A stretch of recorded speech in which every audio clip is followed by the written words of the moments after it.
నమస్తే, నేను మీ Krishna. ATV Hyderabad news కి స్వాగతం. ఉప్పల్ బకాయత్లో 99 కోట్ల వ్యయంతో నిర్మించనున్న మల్కాజ్గిరి మున్సిపల్ కార్పొరేషన్ నూతన కార్యాలయ భవనానికి రాష్ట్ర ముఖ్యమంత్రి రేవంత్ రెడ్డి ఘనంగా శంకుస్థాపన చేశారు. ఈ కార్యక్రమంలో ఇన్ఛార్జ్ మంత్రి శ్రీధర్ బాబు, రాజ్యసభ సభ్యులు వేం నరేందర్ రెడ్డి, మేడ్చల్ మల్కాజ్గిరి డీసీసీ అధ్యక్షులు తోటకూర వజ్రేష్ యాదవ్, బోడుపల్ మాజీ మేయర్ తోటకూర అజయ్ యాదవ్ పాల్గొన్నారు.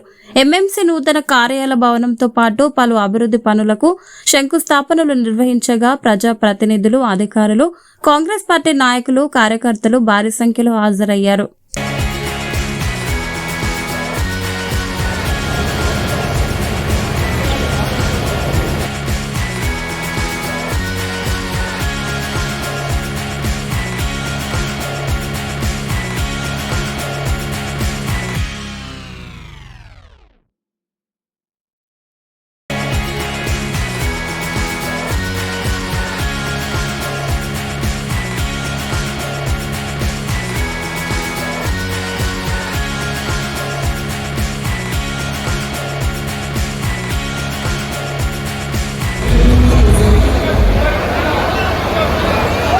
తెలంగాణ రాష్ట్ర వ్యాప్తంగా లక్షలాది మంది ప్రజల్ని ప్రత్యక్షంగా పలకరిస్తూ తెలంగాణ ప్రజల గుండె తప్పుడు తాను స్వయంగా వింటూ అభివృద్ధి సంక్షేమ కార్యక్రమాలకు ఎప్పటికప్పుడు ఒక నూతన కానీ సీఎం గారు మా అన్న పేరు ఆర్య పేరు పెట్టడము మా ఫ్యామిలీ అందరం కూడా థ్యాంక్స్ చెప్తా ఉన్నాను. నేను ముఖ్యంగా ఇక మా కాన్స్టిట్యూన్సీ విషయానికి వస్తే మాకు ఒక డిగ్రీ కాలేజ్ 5 ఏళ్ళు అయింది సార్ నడవబట్టి, కానీ ఇంతవరకు ల్యాండ్ లేదు సార్. ఇక్కడ ల్యాండ్ లేక లాస్ట్ 5-6 ఇయర్స్ నుంచి ఒక స్కూల్లో నడుస్తుంది సార్ డిగ్రీ కాలేజ్. కాబట్టి దయచేసి దానికి ఇవ్వాలని చెప్పి కోరుకుంటున్నాను. ఇంకా ముఖ్యంగా మాకు 2 చెరువులు ఉన్నాయి సార్. ఒకటి రామంతపురం చిన్న చెరువు, ఒకటి అలాగనే పటేల్ కుంట చెరువు అని చెప్పుకుంటున్నాం సార్. అది కూడా అంటే ఈ 2 కూడా చిన్న చిన్న చెరువులు సార్. 4 అయిపోయినాయి. ఈ చిన్న 2 చెరువులు ఇవ్వాలని చెప్పి కోరుకుంటున్నాను సార్. సరిగ్గా 2.5 సంవత్సరాల క్రితం ప్రభుత్వం ఏర్పడినప్పుడు మరి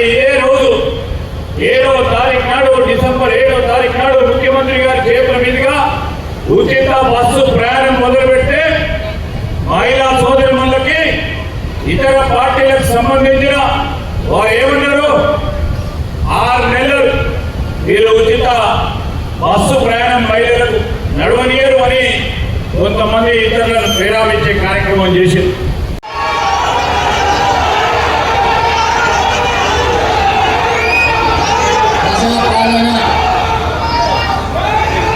ప్రగతి ప్రణాళిక కార్యక్రమంలో భాగంగా ఈనాడు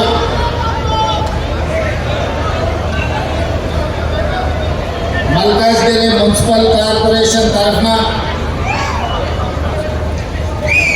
ఉప్పల్ శాసనసభ నియోజకవర్గానికి సంబంధించిన ప్రజాప్రతినిధులు, శాసనసభ్యులు బండారి లక్ష్మారెడ్డి గారు, అదేవిధంగా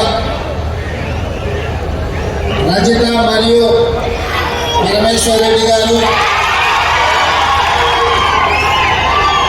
ఈ కార్యక్రమాన్ని ఏర్పాటు చేసి మా యువ సోదరులకు కుర్చీ వేయండి.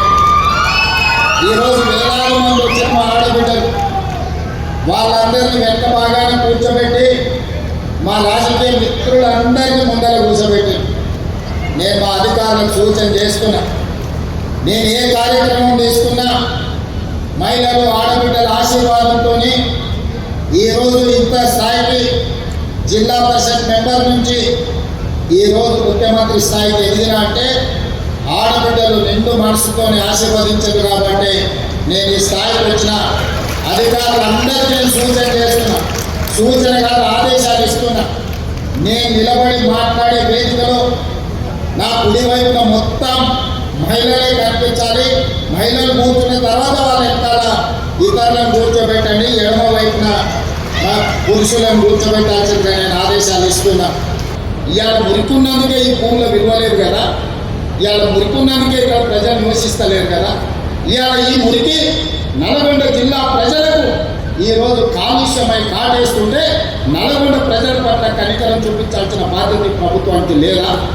నల్గొండ జిల్లాలో ఆలూరు భువనగిరి ఆ ప్రాంతానికి వెళ్తే కొత్తగా పెళ్లిళ్ళైన ఆడపిల్లల్ని మగపిల్లల్ని ఊరు నుంచి పట్టణానికి పంపిస్తారు. ఇక్కడ ఉంటే ప్రెగ్నెన్సీ ప్రాబ్లం ఉన్నది, కలుషితమైన నీళ్లు తాగినా ఇక్కడ పండించిన పంట తిన్నా కడుపు కోతకు గురవుతారని చెప్పి ఈరోజు అక్కడ ఉండే తల్లులు తమ బిడ్డల్ని పట్టణం పంపిస్తారు.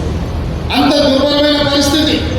ఒకవైపు నల్గొండలో ఫ్లోరైడ్ ప్రాబ్లం, రెండో వైపు మూసి కాలుష్యం, చచ్చిన శవాల కనేకరాలు ఈ రోజు నల్గొండ జిల్లా కొట్టుకొస్తుంటే ఆ ప్రాంతంలో ఉన్న ప్రజలు మూసి ప్రక్షాళన చేయమని నన్ను తీసుకెళ్లి పాదయాత్ర చేస్తే నేను చూసి వచ్చిన.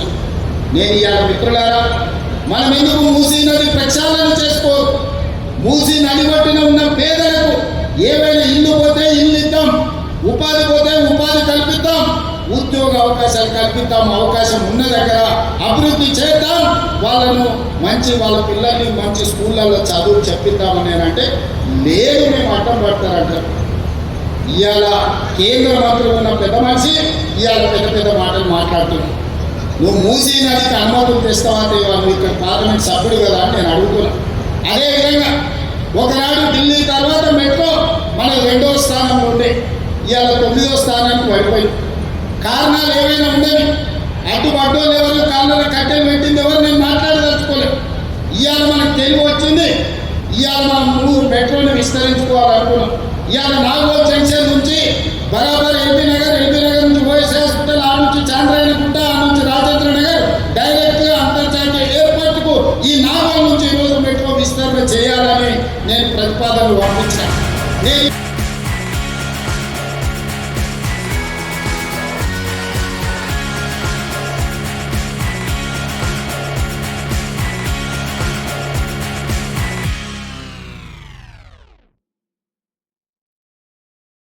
Thanks for watching. Please like, share, subscribe.